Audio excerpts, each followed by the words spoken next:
L'édition 2022 de la Star Academy étant terminée, le docu-réalité Famille nombreuse, La vie en XXL a fait son grand retour sur TF1, le 28 novembre. Une saison à laquelle participent une fois de plus les Santoro, les Janson, les Gonzalez, les Romero, les Boabesso, les Bambara ou encore les Faniche. Laetitia Provenchère a aussi re-signé et, dans un extrait dévoilé par la chaîne, on apprend une grande nouvelle la concernant. Le 10 août 2020, la belle brune a vécu un drame. Ce jour-là, son époux Guillaume est mort à la suite d'un accident du travail. Il était pompier volontaire. Le jour de son décès, le 10 août, je suis à 2 mois de grossesse.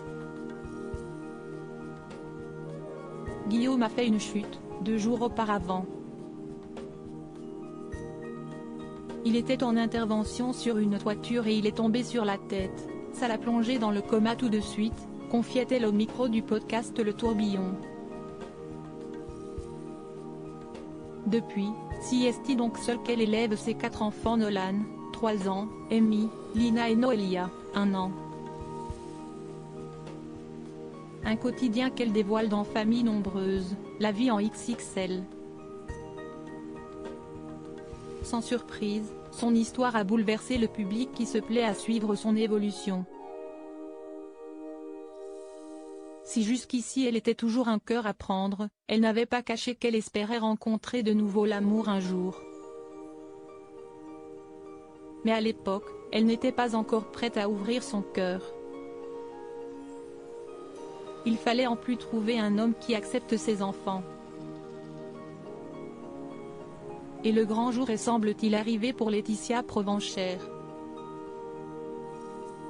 Laetitia Provenchère au bord des larmes le 28 novembre, TF1 a dévoilé un extrait sur lequel la mère de famille se confie sur sa situation amoureuse. Je partage avec vous mon quotidien, mon amour pour Guillaume, pour mes enfants. Mais aujourd'hui, pour être honnête avec tout le monde, depuis quelques semaines, je commence à échanger des messages avec un homme. D'échanger quotidiennement, je me rends compte que ma solitude est atténuée. La solitude est pesante toute ma journée, même si en soi, je suis avec les enfants. Mais en fait je suis toute seule, a-t-elle confié dans un premier temps. Laetitia a ensuite expliqué que son quotidien était difficile et que cette présence lui faisait beaucoup de bien. Mais à son bonheur se mêle un autre sentiment qui la fait souffrir. Je culpabilise parce que je me dis que je n'ai pas le droit. J'ai l'impression de tromper Guillaume, de fauter, j'ai du mal à me dire que j'ai le droit. Siesti vachement émouvant de me rendre compte que toute ma vie j'aimerais Guillaume, a-t-elle conclu les larmes aux yeux.